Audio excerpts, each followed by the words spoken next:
So the topic of discussion is instilling a strong safety culture for the harbour craft industry. And for this, I'd like to invite our moderator, Mr. Bernard Wong, Head of Fleet Management at PSA Marine Private Limited. Big round of applause for him, please. I'd also like to introduce our panel for today. We have Mr. Mark Koh, Executive Director at Tiansan Shipping Private Limited and member of the National Maritime Safety at Sea Council in Singapore. Captain Hari Subramaniam, Regional Head of Business Relations and Medici at the Ship Owners P&I Club. Captain Chong Jia Chuan, Port Master at the Maritime and Port Authority of Singapore, as well as Mr. Chan Yu Kwong, Senior Consultant at the WSH Council and member of the National Maritime Safety at Sea Council in Singapore.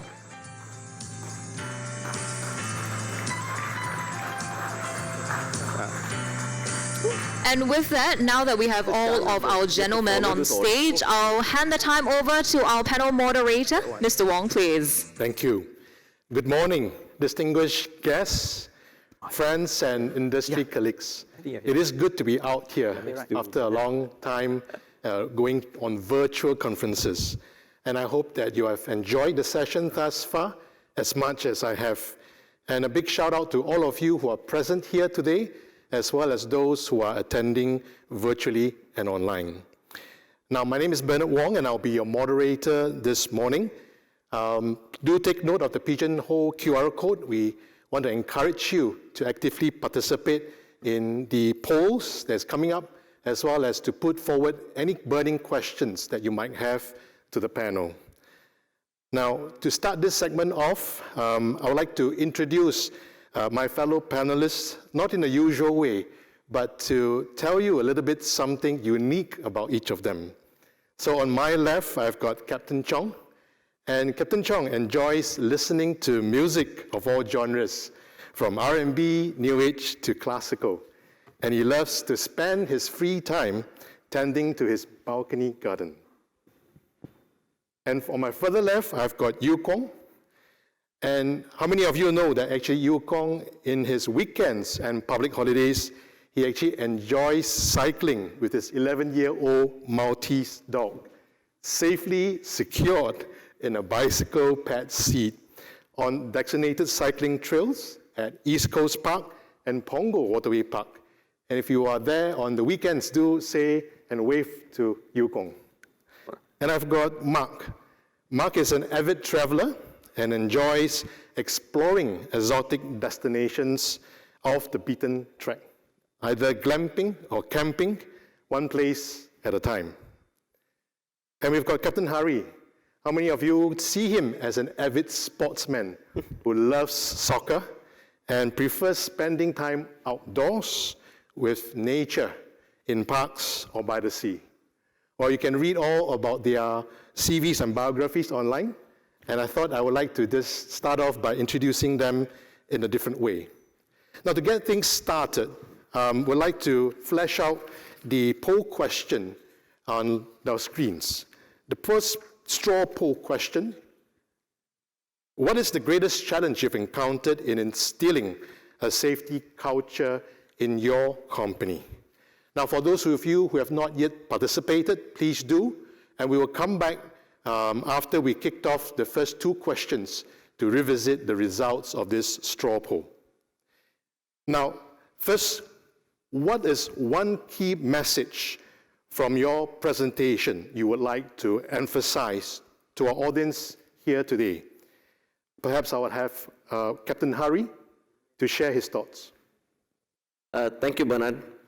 So, I think from the gist of my presentation, because of the human element, I think people or human resources, in my opinion, is one of the most important thing that we need to take care of, because they can make and break any organization, let alone harbour craft, the industry, any organization. The people are the one who define it, right from complying with standards, and they can actually take you to different levels.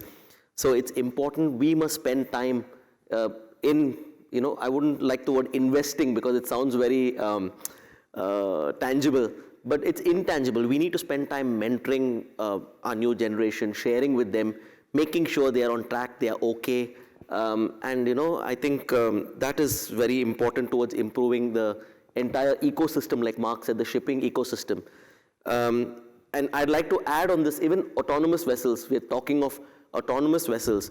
Yeah, the vessels go on their own is what the final end game is all about, but we need people in the background to make sure it keeps ticking. So the human element, the human interface is always going to be predominant on however digital we go. So I think we need to invest deeply and wisely in them. Right. Thank you, Captain Hari. And Mark, what is that one key message you would like the audience to remember? I think coming off what Captain Hari said, when it comes to the human element, a lot of us are driven by motivation.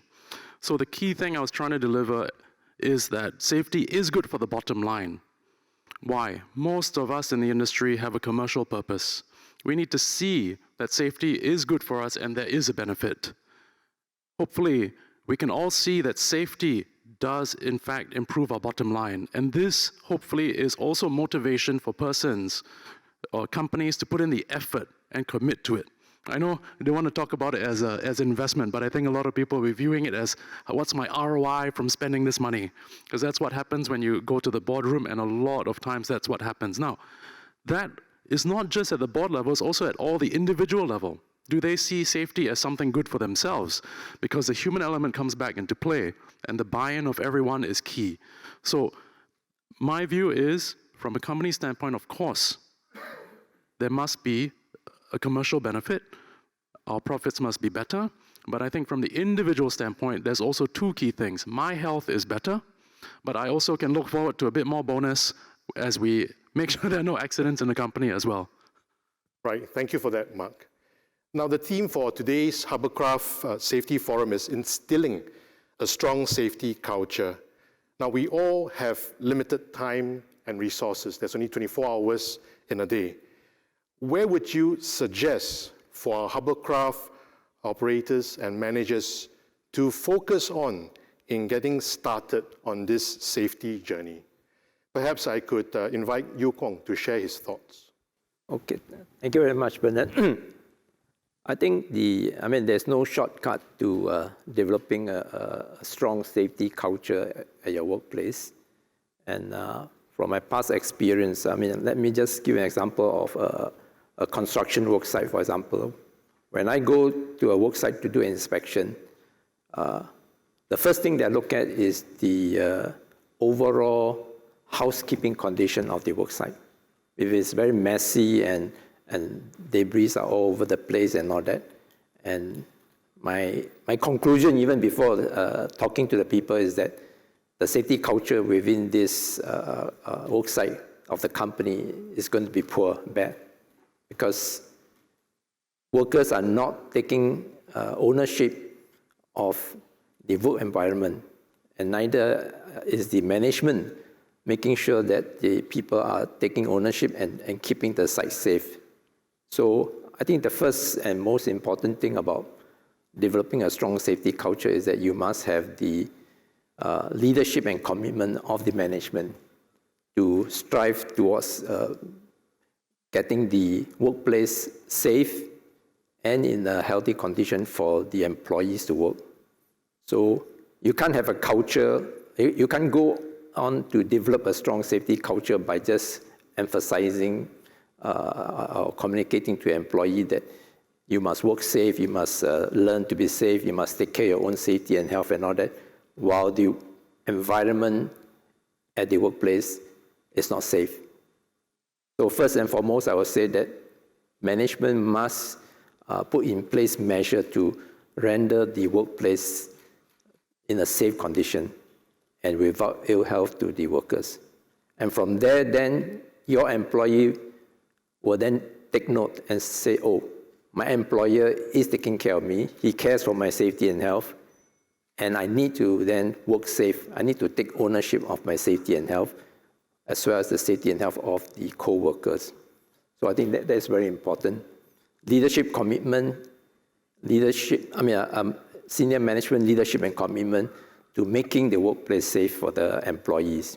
And then from there, you communicate this strong desire to take care of your workers and encourage them to be taking ownership of their safety and health. And of course, you have to put in place other measures like training, safe management system and all that.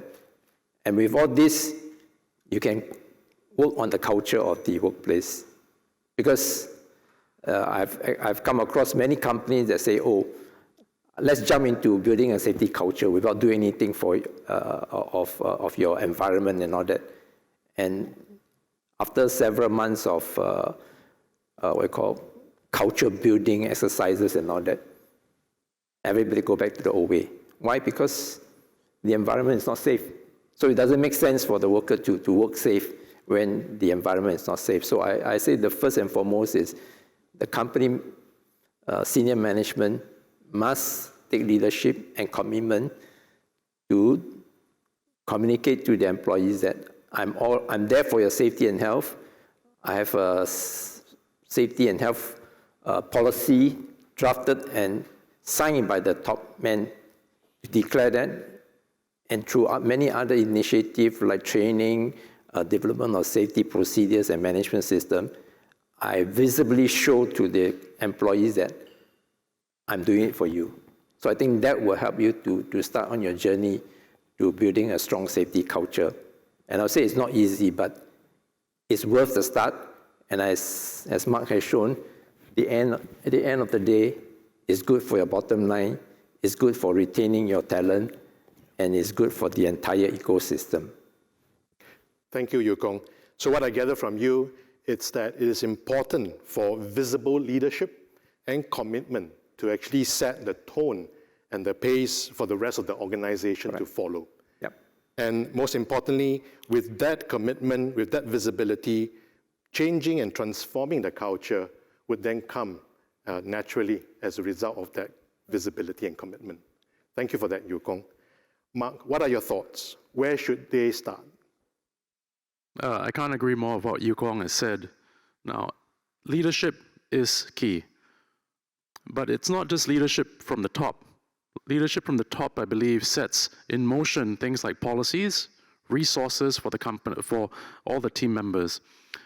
But besides top management, there's a lot of leadership in all areas of the company. And let's say in shipping, you have your superintendents, you have your masters on the vessels, you have your engineers. Each one of them are not technically rank and file. They're all leaders in their own way. And they need to also take the leadership to put safety up there. Now, one of the key things is communication. A lot of times what happens is the top decides something, there was no interaction with the ground, and there's no buy-in.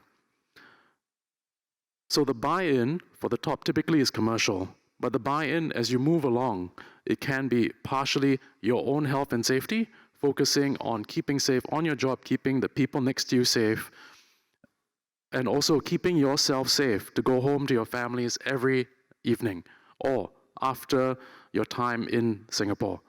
You want to make sure that that message can be delivered across. So at different levels of leadership, there must be different kind of messages that you want to bring across. And I believe when you start understanding this a bit more, your safety culture will just kind of spread throughout the company because everyone is focused on it. At the end of the day, when that starts happening, I think we need to talk about one more loop. People will start wanting to spend a lot of time and effort on safety, and then management may come back and say, hey, you're spending too much time on it. We're putting too much into it. So there must always be a balance.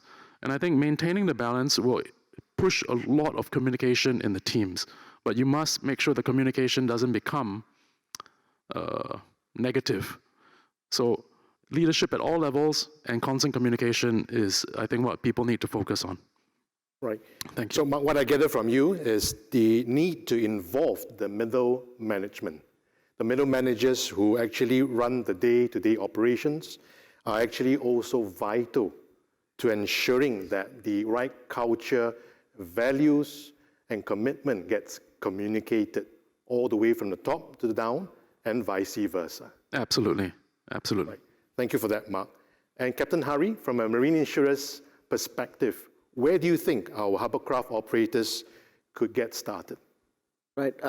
Before I jump in, I mean, just to echo what Mark is also saying, there's that saying, and I'm sure I've got it all wrong, but if you think investing in safety or training is expensive, try having a claim. That's the thing. So I think it's a very important point to make. Again, for me, where we can get started, I think, is well-being of seafarers. Yeah, I'm a people's person. I should probably be at People's Park. But I think it's quite important where well-being. People think that probably harbour craft seafarers, why should they have well-being? They're just going to do a few hours and, they'll come back home in the evening and go back home. But like we said, there are a lot of seafarers who stay on board for months together, the foreigners who come and work over here. And so it's important because they represent a huge contingent as well. So another thing in well-being, people just say mental well-being. It's very easy to just loosely say mental well-being. Listen to some yoga music or listen to some water flowing or some forest falling down or something and you'll get peace. How I wish it was as easy as that, But it's not. I mean, the ground truth is it's not easy as that. But physical health, and people tend to neglect physical health because it's one of the most difficult things. If I tell how many of you all have gone for a jog in the morning or going in the evening or going to exercise, you all probably are going to escape me and not even talk to me during the networking session. So physical health is very important. It is no secret that what domino effect it has on safety culture, because if people are not optimally, physically healthy completely, their mind's going to wander about a lot of other things rather than, stay core and focused. It's as important as people over here who have had a good night's sleep and come alert than the ones who have been, watching naughty programs on Netflix all night and then probably have come here not feeling tip-top. So physical health is something we can start immediately. Operators can make sure they can take part in enhanced medical programs, pre-employment medical joining programs. The club, like I said, has the Medici program, and then where we can also give in health and well-being tools. There is a thing, you give a seafarer a fish or give anybody a fish for a day, you give him a fish, you could feed him for a day. Not me, I'm vegetarian. But if you teach him how to fish, then probably he can fend for a lifetime. There's the saying, so we need to equip them to take care of themselves. There's one more point I'd like to make regarding, shore operations team.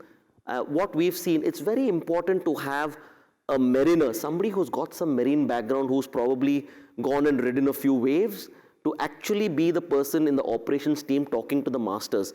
We have some very good operational personnel who have never been out to sea, and they're managing fine, but if they are the ones advising the masters and giving them guidance in these things, and the masters looking up to them, it's important that they have spent some hours at sea, some days at sea, and they can actually relate on the magnitude of problems and give some effective guidance.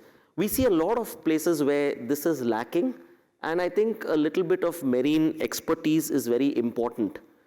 Now, there is going to be an argument, there's going to be an outcry saying that these are an endangered species. You don't get these people anymore, If people have gone out to sea, they're sitting on a panel like this and faffing like me.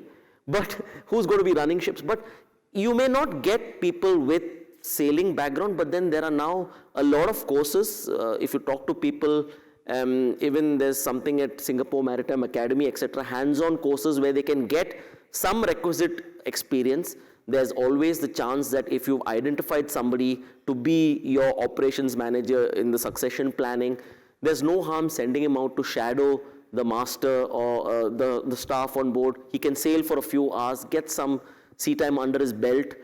It need not be 14 and 16 months out at sea, but at least he should be able to appreciate the problem and give proper guidance to the masters. So these are the 2 points, I think, wellness of seafarers, even though they're harbour craft seafarers, as well as the marine expertise is something we can start immediately. Right. Thank you, Captain Hari. And now to you, Captain Chong. What is your view? I think your question, you start with the 24 hours a day, 7 days a week, and we have so much things to do to address the safety, to instill the safety cultures. Yes, it is really a big thing to do. So I guess the very first approach is to how to make it into a bite-sized approach. Where are the low-lying fruits that can be easily attainable, that we can first moving forward on the small steps and start seeing results.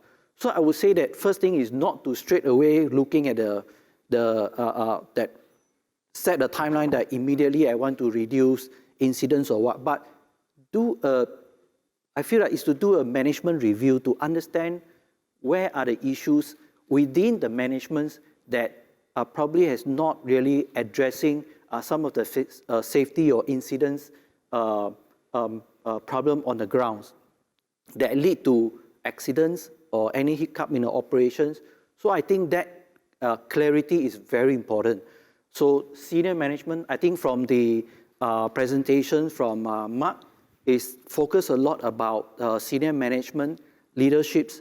That is actually first set the right steps into knowing exactly where is it, the systems that we can improve it at a very small steps. I have seen that some teams has actually improved their safety standards by just reassigning simple job from A to B, and the whole team can see big improvements. So I think this is something that are very small things and yet can achieve big results. And also from this morning forum, I think Captain Harry has already show us by the statistic, showing that actually the human part is a lot that affecting today safety, leading to the increase in incident rate or some of the operations are failure in the operations. So this is already giving us a clue that these are the area where the humans is something that we will need to focus on. I'm also looking at, especially the employer, the change of the mindset, which Mr. Chan highlight about that culture starting from workplace. The employer need to change. I would say that probably the leader need to change the mindset. It is not about, yes, it is about money making. That's why I'm having this business. But at the same time, the time has changed now that it requires a lot about social responsibility. How we take care of that individuals, every single staff that working with us to have that commitment, that loyalties, and also to work as a team. So sometimes it is I feel that the staff feel good even if my supervisors of my managers check on me, how was your rest before, number of hours of rest before you come to work, rather than just giving me loads and loads of work, and until I set into a fatigue situations, still nobody is from the management is caring about my well-being. So I think the first steps again back to these questions is that have a quick overview, get the clarity, where are the areas that probably that has gone wrong, what are the immediate first step, small steps that we can achieve, we can do, and has the maximum impact to slowly change the safety cultures within the organizations. Right. Thank you, Captain Chong. And I take it that one way to look at it is to go for the low-hanging fruits, and then address this in a bite-sized manner. But most importantly, what I gather from your sharing is to demonstrate care and empathy to our team members and colleagues. Just to add on, I think the Workplace Safety and Health Council has a free voluntary e-tool called Culture Safe. You can download it from the website of the WSH Council. And this tool help you to assess the state of WSH culture at your workplace. It is a kind of e-survey system whereby you get your employees to answer a series of questions, both at management, supervisory, and workers level. And the tool will crunch the data, the answers from the employees' returns, and it will give you sort of a assessment of the state of your WSH culture. And from there, it also recommends certain things that you should do. So I thought that may be a good start for companies in the Harbour craft industry who are interested in knowing what is the state of my WSH culture in my company. So if you want to go to the website of the WSH Council, is www.wshac.sg, and search for the word Culture Safe. And it's a free e-tool. You can download it and you can do your survey within your company, or you can engage a safety and health consultant to help you to do it. And then from there, I think you can start your journey of looking at how to improve the WSH culture in your company. Right, thank you for that, Yu Kwong. We'll now come back to the first straw poll that we did earlier. Could I have the straw poll put up on the slides, please?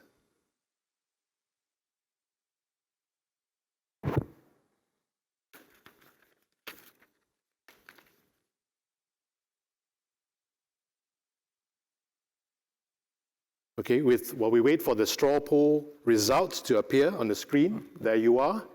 Just to recap, what is the greatest challenge you've encountered in instilling a strong safety culture in your company? And these are the responses. And we can see from the 50 votes that have come in, 32% of them have shared that it is the lack of leadership and emphasis from the management team, followed very closely by about 28%, citing the lack of safety training and skills competency programs. And thereafter, third, following closely, competing priorities and many distractions. Now, Yu Kwong, coming back to you, you have worked with many companies to review incidents and recommend improvements.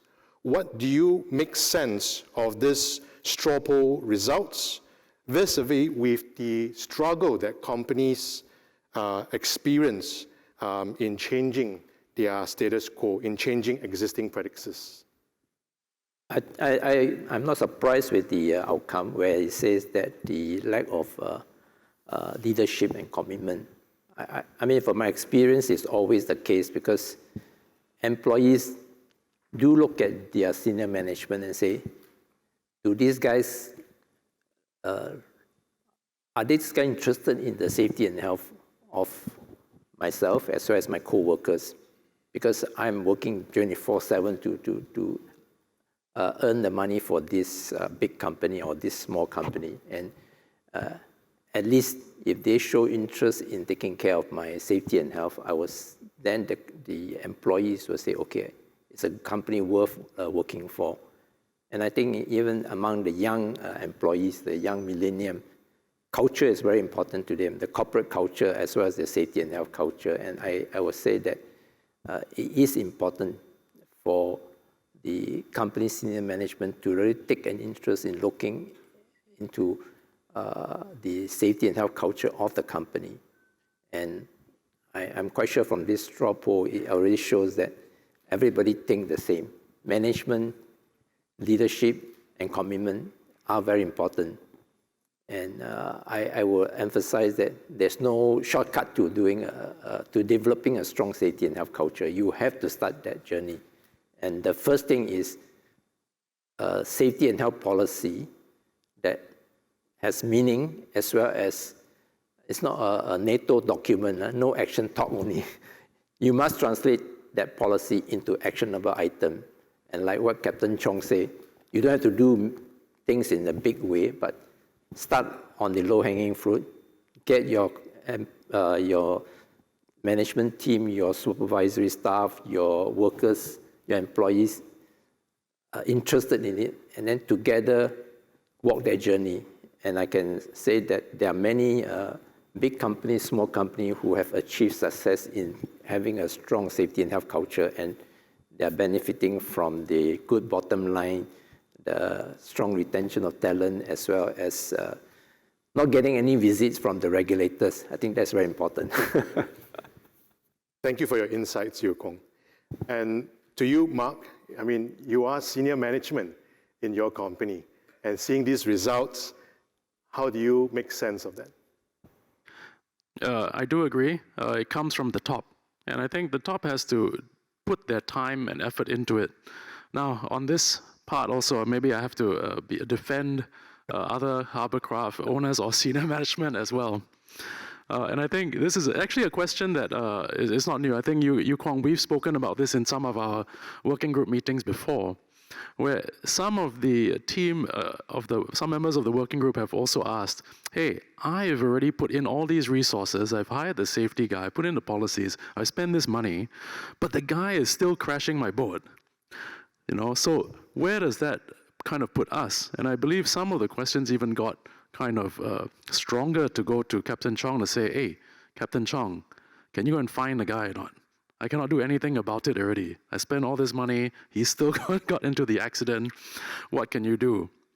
But I think one of the key things we discussed during our meetings was, and this goes back to that point we were talking about, the communication must go up and down. You see, people feel the leadership is not putting in the effort. Then sometimes the leadership feels like, hey, I've done everything already, I've given you everything you want. You got more than PPE, the technology, this and that. How did you crash it into the shoreline, which, how could you not even see the Singapore island on your boat? And sometimes it happens. But I think one of the things that we spoke about was, on both sides, there should not be a blame culture. We should not look at one another and think about it being a problem. For example, senior management cannot look at the team and say, hey, you are not doing it right. We need to kind of dig into it and find out what is wrong. When an accident happens, we typically have an investigation. And I think I learned this from one of Captain Kunal's talks a few years ago.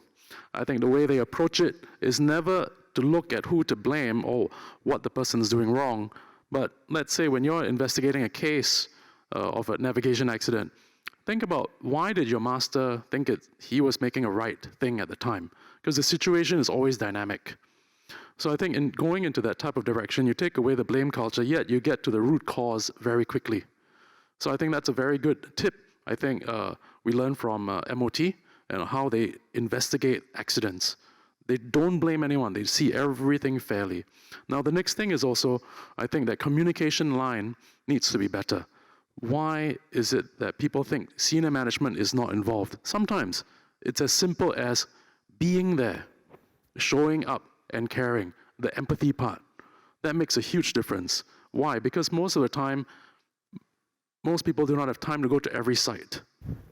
But sometimes just showing up for toolbox meetings, showing up maybe even once a month. And once a month for a toolbox meeting is not very much.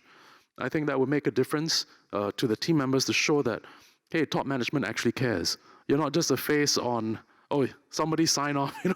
I recognize a squiggle on that policy on the boat. So I think that face time from senior management is very important, and the connection from senior management is very important as well, to influence our team members to get up there. And that's part of communication also. A lot of times we're all on Zooming now or on Teams, but sometimes that personal touch does make a difference. So communication will be key for all layers of management to improve safety. And I think empathy and an understanding that we try not to blame one another for these things would be absolutely key. Right. Thank you, Mark. And to you, Captain Hari, how do you see it from a marine insurer's perspective? What can we do to encourage more change as we see on the results for the straw poll? As a marine insurer, I'm smiling as I say, we keep stirring the pot. So, we've got a lot of statistics. We analyze a lot of statistics, and I've shown you from our tonnage profile and the claims profile, we see a lot. We see a lot globally. We can actually benchmark Singapore Harbour crafts with another jurisdiction. We could see how they stack up against the global analysis, because we have a huge pot. What we do is, it's quite important that when you're doing analysis or causation of these claims, the viewpoint is very important. Now, if I go and do my analysis from a club's viewpoint, and probably if Mark does a causation of the same thing, and if Captain Chong, and if you do it, and if anybody in this room does it, probably we might arrive at very different pictures. So it all depends on the viewpoint of who's doing it. From a club, it's easy for me to say that we look at it at a quite unbiased point of view, because we represent nobody and we represent everybody. So we're doing it mainly for a safety point of view, to try prevent recurrence of the claim, rather than pointing fixtures. So that viewpoint is very important. What do insurers do? Like us, sessions like today, we burst bubbles. When everybody thinks it's a hunky-dory world, everything is awesome, there again comes that nasty P&I guy with his bag of statistics to tell you, rubbish.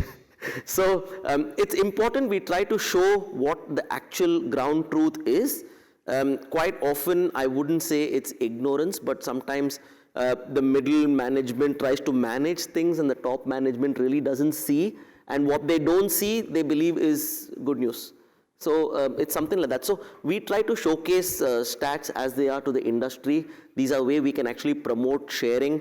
Like I said during my presentation, it's important that we can use these to find out what initiatives are required, what needs to be changed, what needs to be fixed, does it need to be fixed, rather than just kind of wasting a lot of resources and saying, I like the sound of this, let's do this, and probably, but that's not the problem. No, never mind, it looks good. So it's a complete waste and it doesn't solve the problems. This is what we like to do. We've got a lot of shareholders over here, stakeholders of the club who are entered with the club. Yourself, Mark. So just to let you all know and reassure you that this statistical analysis is completely benign. These are only numbers, it's completely sanitized, and these numbers are actually what promulgate a good sharing experience. It's not necessary that you have to trace back, oh, you try to work your way back, oh, that was the one. That's again going back to a blame culture, and really it doesn't achieve anything. So just to let you all know, this is completely sanitized, and nobody needs to worry, it's just to promote learning. Right. Thank you, Captain Hari. So with more visibility, with the data insights, we do hope that it can help the management of all the different hovercraft operators to make more insightful decisions and then tweak the culture and also improve their safety management systems. And Captain Chong, from a MPM perspective, looking at the results of the straw poll, what are some of the ways you feel more help can be provided to many of these hovercraft management teams? Yeah, I think this is a very good result from this straw poll. I also see that there's actually some links between some of the area that, as I mentioned earlier, trying to simplify issue, see the clarity of it, and how we can approach it to get the maximum result. Like, for example, the lack of safety training, skill competencies. I see that this area is actually also very closely linked to what is the management directions towards training. How serious am I, as an employer, responsible employer, that I want to chart out, to ensure safety at seas for the crew, for the master, and what kind of relevant trainings that I need to ensure that I provide to my staff. It is quite common that, when we discuss with some of the crew on board the hovercraft, they probably say that the last training I had was like 5 years ago or even longer, and every day I was just bringing the boat from here A to B and B to C and coming back. So I think this is very closely related to how management set that directions to address the training or competency parts. And on the second one, which is 24.1%, the competing priorities and distractions.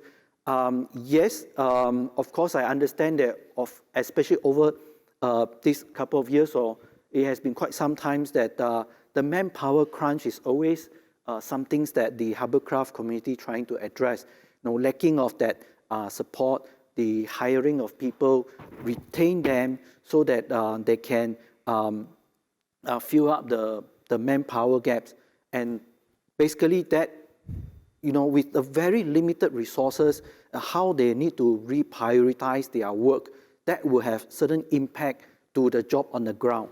So I think this is, I feel that the gap is basically a lot more, again, I would like to trace back to the management team on this part. I've engaged with good companies, hovercraft, and understand that some of them who have a very strong system, ISO, any documentation, safety management system in place, a simplified one, very similar to ocean-going vessels like ISM, but in a very simplified version to address their day-to-day need, because they don't go out to big oceans, sailing to thousands of nautical miles, and they don't have crew which is signing on for 6 months and without stepping ashore. So the context or the atmosphere of this crew is very different from the ocean-going. But some things that we can learn from that, it is like what we see from the larger ocean-going vessel company. With the adoptions of ISM, basically we see a lot of improvements with the reductions of incidents out at sea, marine pollutions, death incidents. I think this is something the Harbourcraft community can learn from there and take a small steps to put in some of these management system in place. Of course, MPA, we recognize the importance of that, and some of the company will find it is a steep learning curve that, oh, I need to start to develop something from scratch. I think for us, we have, for example, we have the MPA and the Harbourcraft Safety Working Group, which is Mark and myself is a co-chair, and we also have many members who are also working on there. And a lot of all these discussions, actually, we are talking how we can start these cultures, these management schemes to help company to bring forward, and also sharing of informations. These are I would say, a lot of these coffee talks that we actually, within the owners, share their good practices. And in fact, people like Mark, he has been leading a lot of discussions, guiding those who wish to change, to adopt a better good practices in their own company system. So this is something that we are facilitating that. Of course, we have to be very careful as regulators. Today, I think as regulator is very different from the old days where, I bang tables, everybody would do it. If not, I'm going to fine you or what. But I think today it is more of knowing our own responsibility as our social responsibility, taking care of the safety of the whole port operations, safeties of all the other port users, environmental protections, and also caring that, having the empathy to care every single one working in the organizations. So I would say that we are looking forward to still working with the Harbourcraft community, soft push all these efforts to help every individual company continue to monitor the data come from Captain Harry. So that will help us to keep us check how is our progress year by year. And I think the result from the stats has shown some improvements. And also over the years, especially we have seen that some decrease or drop in some of the incident rate. I think like Mark in his presentations, he mentions about we have also encouraged a lot more reporting coming to us so that we can pinpoint to any bad practices, unsafe practice straight on the ground, and we can address it rather than having rules that actually sometimes it can have quite impact to some of the company in their operations. So I think cooperation is very important with the industry, and data is also very important to keep us aware where are the areas that we need to fill up the gaps. Yeah, thanks. Thank you, Captain Chong. Bernard, if I can also just jump in on the same point. So, yes. For those in the room, just to clarify, the PNI Club is not only providing data. So we also engage with our entered vessels. We've got technical teams, our loss prevention teams, our claims teams. We actually sit down together and we come out with club-based initiatives, and we discuss with the management of various ship owners entered with us. We actually showcase, now this is industry-wide and this is regional-wide. We do as per members, their own shipping companies, we review their claims and we see what problems there are. We actually do management reviews and we discuss with them to see what's actually stacking up with the rest of Singapore's harbour crafts and etc. And then we work with them, we review their procedures, we give them advice. So there is a lot of value-added services if you align with a proper insurer.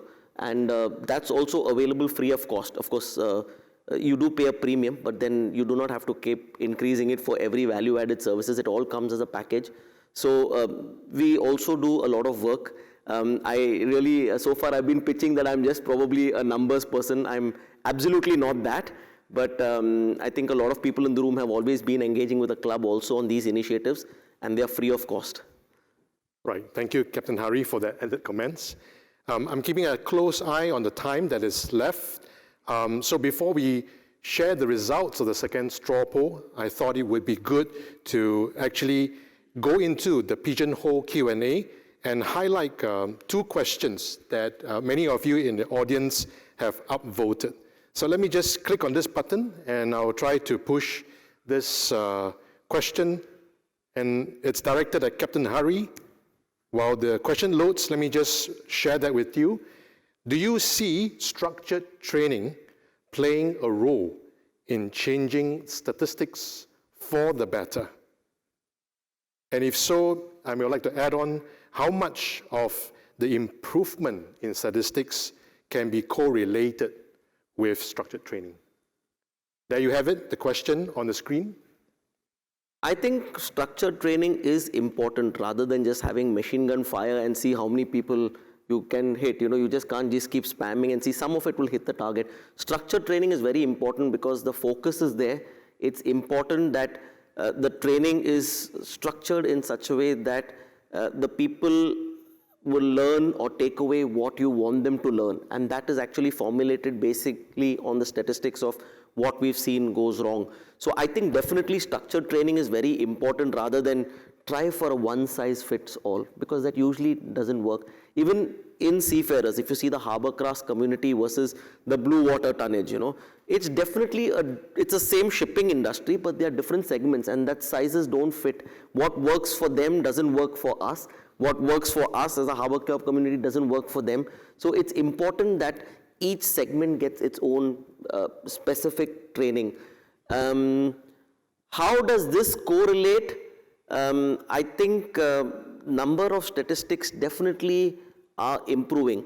Now, there's something about number and seriousness of it. So we are encouraging people to report more. Like Captain Chong also said, even as a club, we encourage people to report more. Firstly, because it improves us to keep getting all our ducks in a row, because these claims can come within 1 year, 2 years, sometimes on that time bound.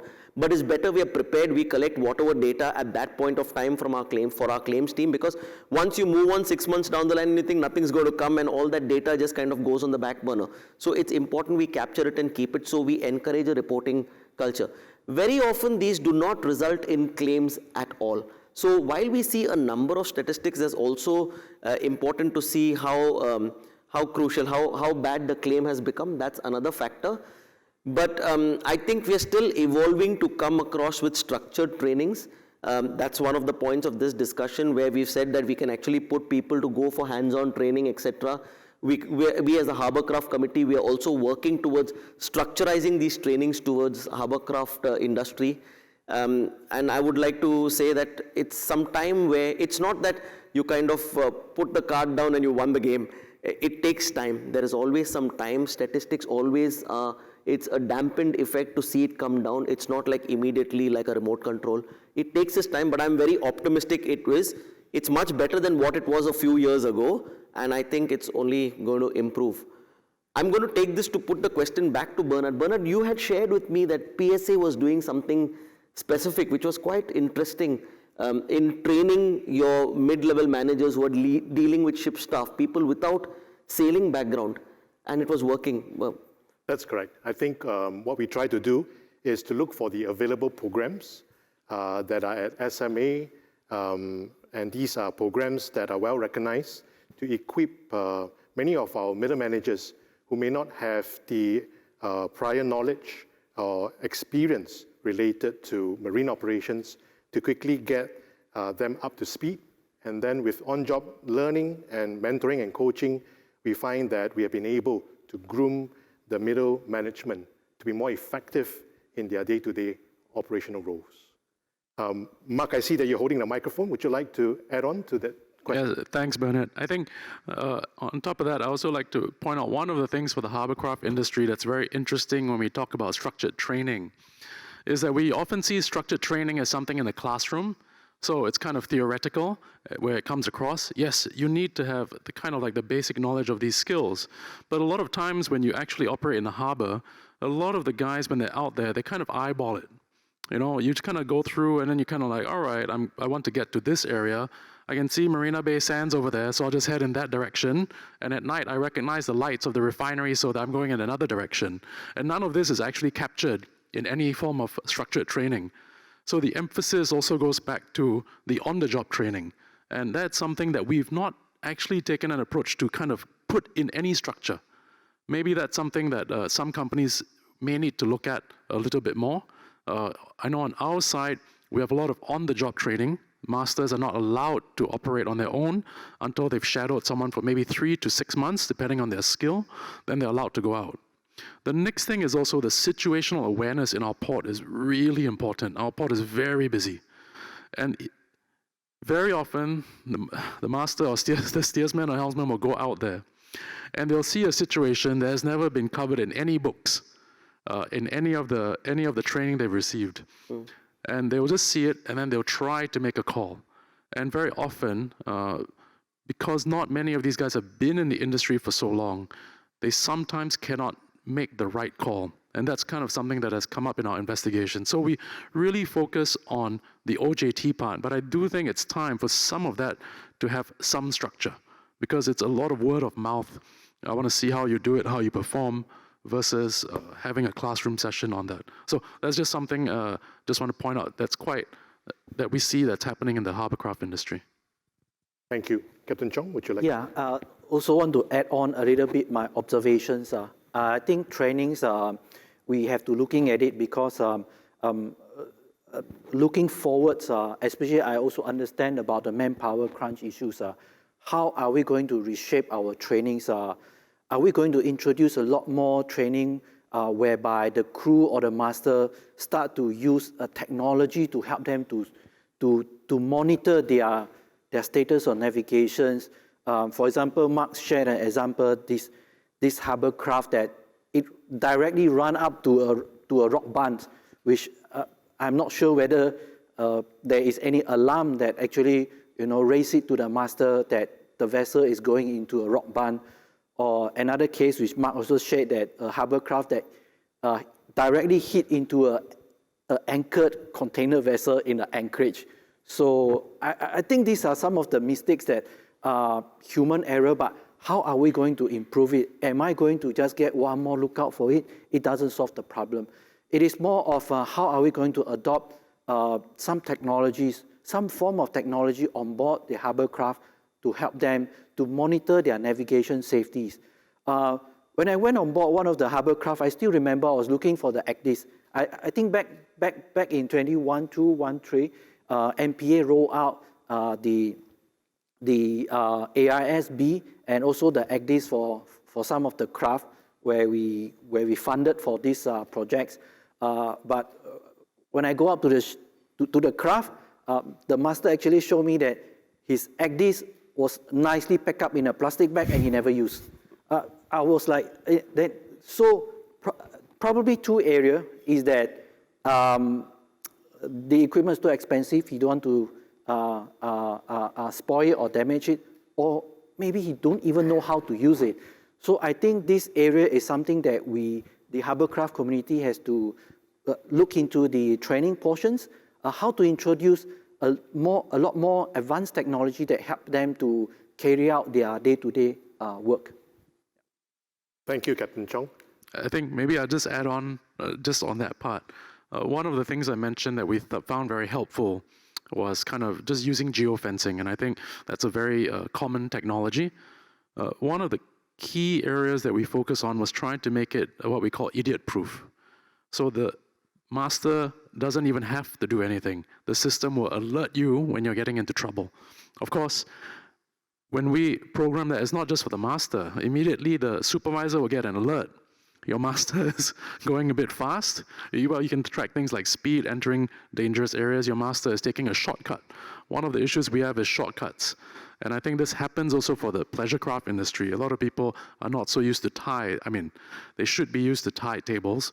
But sometimes, I'm rushing back. it's almost 5 o'clock, especially for Harbourcraft. Let's go, let's take the shortcut, and then boom, there you go, grounded. And I'm sure some of us, we faced these incidents many times.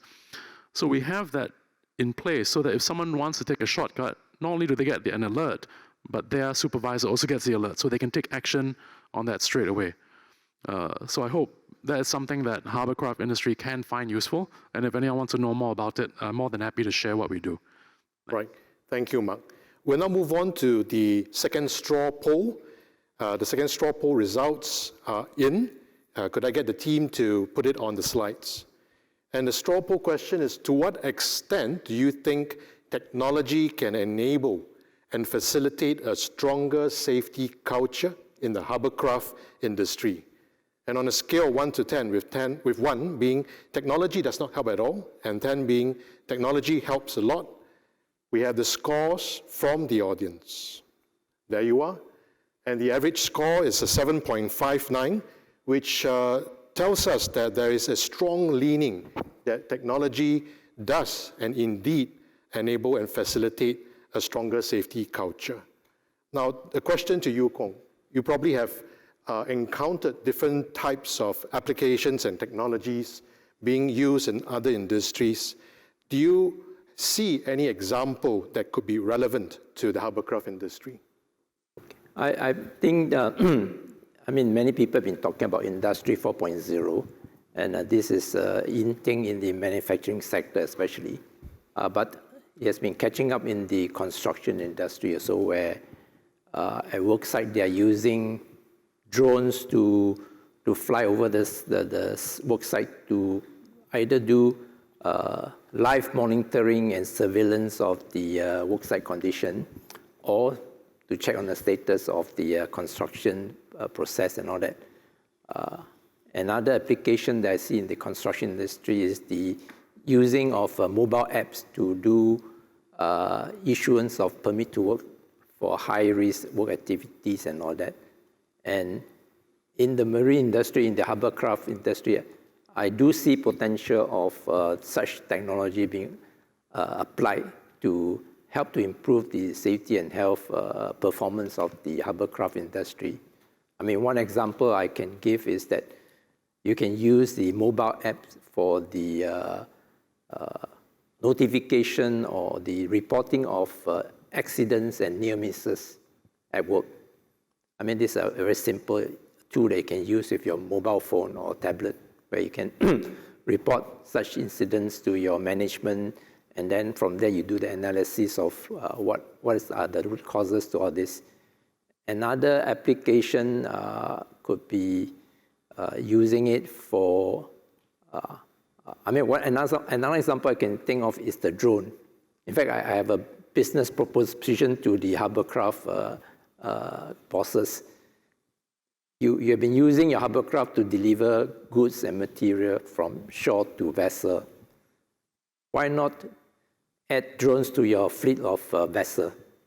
Using drones to fly things rather than to send your people to deliver it.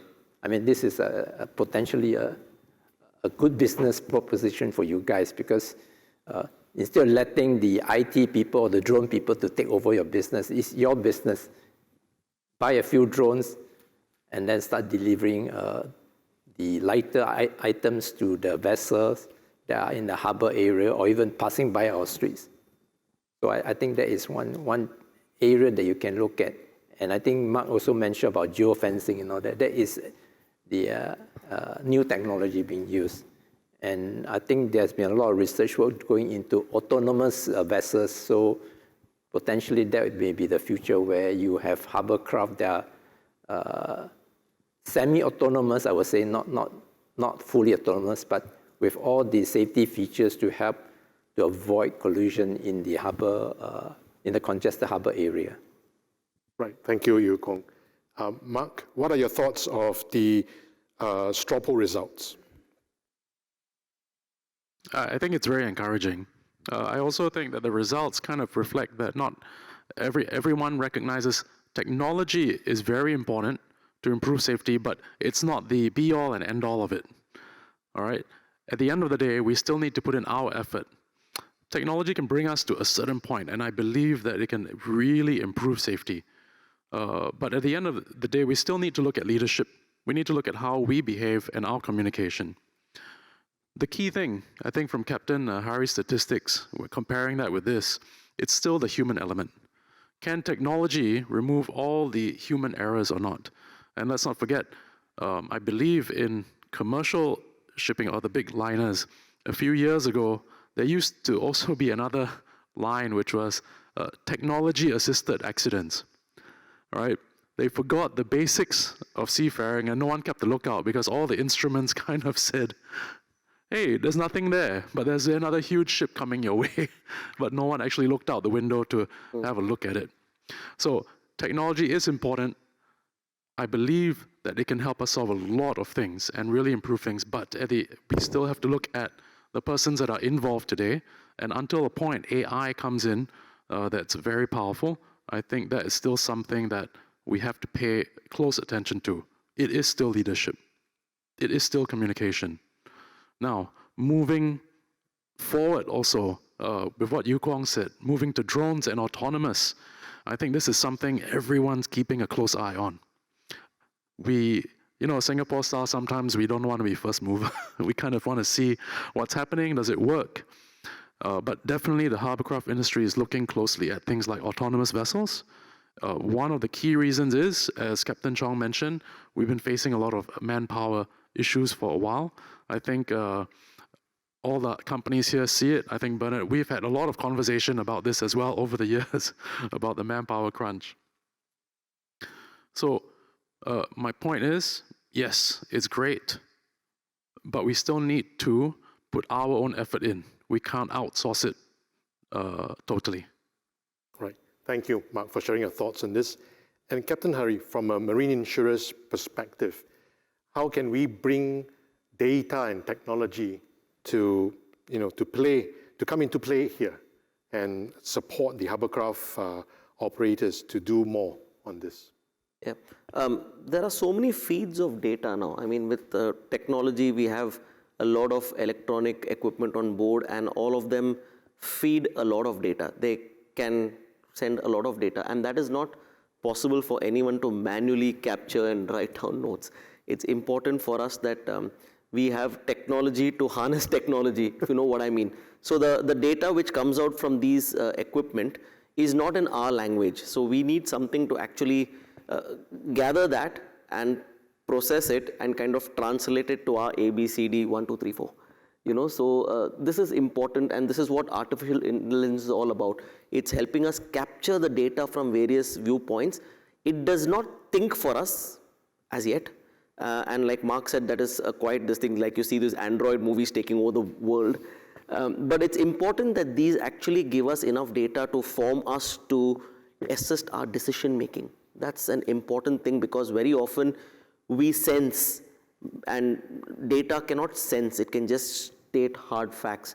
That's an important thing. So that's why I think technology is very important. Also in terms of causation and claims analysis, this data gives us a lot of accuracies. We can actually pinpoint quite well without having a lot to assume. The assumptions is bare minimal now. It's all supported by data on what exactly conversations were taking place, what happened, what was the other vessel doing, AIS data is there, really a lot. So I think technology is very important to make sure we get proper analysis of data, and where data is concerned, you cannot argue with it. That's right. And with the help of emerging and nascent programs and applications, we can even use data to predict behaviors. Yes. And that is something I believe all of us will be looking forward to, where we can actually prevent accidents even before it actually happens. And over to you, Captain Chong. Are there opportunities, in your opinion, to matchmake technology providers, technology vendors with the harborcraft industry? And are there incentives to encourage greater adoption of technology solutions for the harborcraft operators? Yeah, I think over the years, like MPA has been working very closely, carrying out some collaboration, like example, CEMS, that in the Singapore Maritime, in the Singapore Polytechnics, to go into using technologies, how we can develop more of a close to AI system that help to improve navigations. I think this is one of the immediate things that we're trying to achieve to improve the navigation part. And of course, they are also, I understand that they are also company looking at fatigue management, how to monitor the master or the crew, the level of fatigues, so that the employer or the supervisor can come in to address all these issues. And we do have also a mean fund that are prepared to fund any new projects that is coming along the way that can help the industry to drive the industry, the efficiency, and also the safety portions part. So I think definitely, so we are working with the Harbour Craft community from the working group to explore what are the areas that we can improve.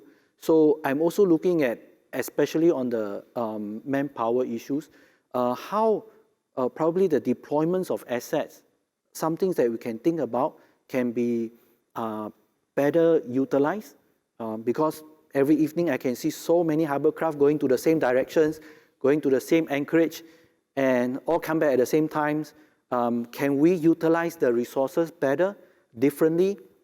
Something that maybe we can learn it from some logistic company like DHL, FedEx, how they carry out deployments of their resources, their assets to deliver a service, be it crew change, provisions, so that we can help to consolidate, to help how to these deployments of resources out at the ground can be further improved. So I'm looking at very widely. It is not specifically that something to do with navigations. Obviously, it has to be overarching issues that can help to address all the challenges that faced by the Harbour Craft community. Right. Thank you, Captain Chong. Now we are quite near at the end of this panel session, and I'd like to just end it off by asking each of you gentlemen your concluding thoughts and remarks. Maybe we'll start with Captain Hari. I think today's forum has been excellent, and I think the community is now aware that we've got a Harbour Craft Working Committee, which consists of all the stakeholders in shipping, right from the MPA, from the Safety Council, and from operators, from the club. And there are quite a few who have not been able to attend today. They're probably virtual, but we as a community can make this change. And I think we should all work together. And if the will and the drive and the enthusiasm is there, I think impossible is nothing. Thank you, Captain Hari. That was very inspiring. Mark? Thanks. I think the key takeaway I hope everyone gets is safety at the end of the day is good for all of us. We're doing this for one another and the entire community. I've spent a lot of time talking about the bottom line. Yes, that's very important.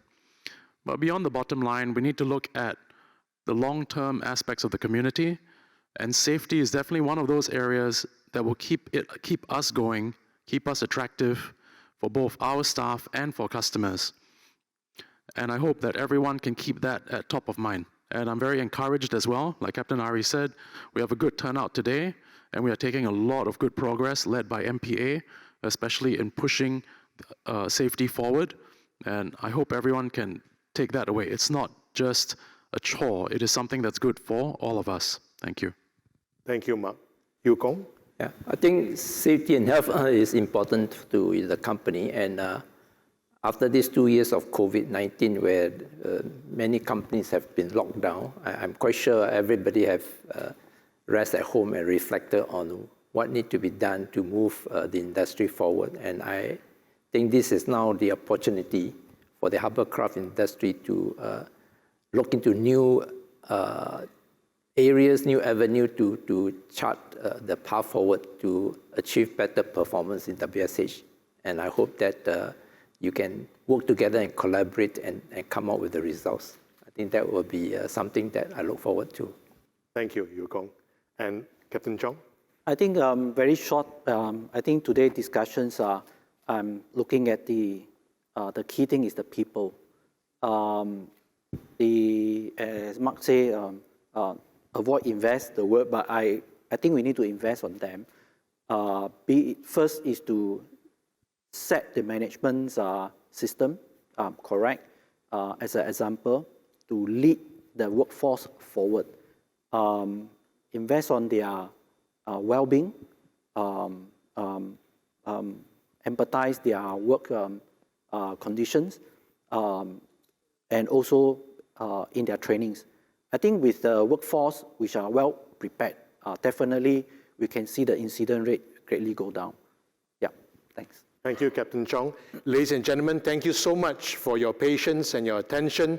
I hope you have enjoyed this forum as much as we have. Please give a round of applause to the panelists. Thank you, and back to you. Thank you very much to our panelists for your insights and a thought-provoking discussion. Can I now invite all of you, gentlemen, to come to the front of the stage for a group photograph, please?